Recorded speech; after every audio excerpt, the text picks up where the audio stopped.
Nabanggit na rin natin ang Kainan. Isunod naman natin ang point guard ng kanilang koponan at ang greatest rival ni Kenji Fujima. Ito'y walang iba kundi ang tinaguriang 2-time MVP ng Kanagawa Prefecture na si Shinichi Maki. Si Maki ay may height na 184 cm at weight na 79 kg.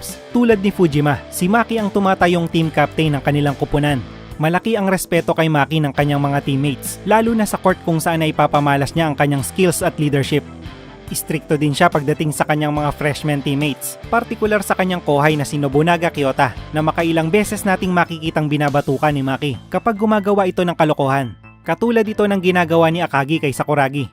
At nabanggit na nga din natin si Hanamichi. Siya lang naman ang tanging player na nagbansag kay Maki na tanda dahil sa mature appearance nito na hindi angkop sa kanyang edad. Bilang isang point guard, taglay ni Maki ang pambihirang speed na nagagamit niya sa kanyang depensa.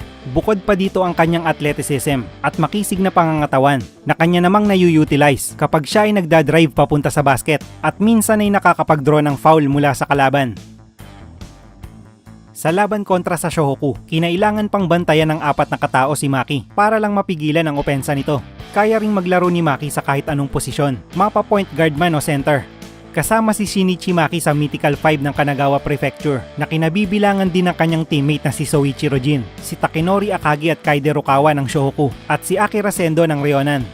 Marahil ang dahilan kung bakit nananatili si Maki bilang isa sa pinakamagagaling na players, hindi lang sa Kanagawa kundi sa buong Japan, ay dahil sa patuloy niyang paghasa ng kanyang laro. Madalas ay nanonood at nag-oobserba si Maki sa ibang teams na maaari nilang makaharap. Hindi niya rin minamaliit ang kakayahan ng kahit sinong koponan, tulad ng makalaban nila ang papasibol pa lang noon na Shohoku team na tinalo nila sa isang dikit na laban.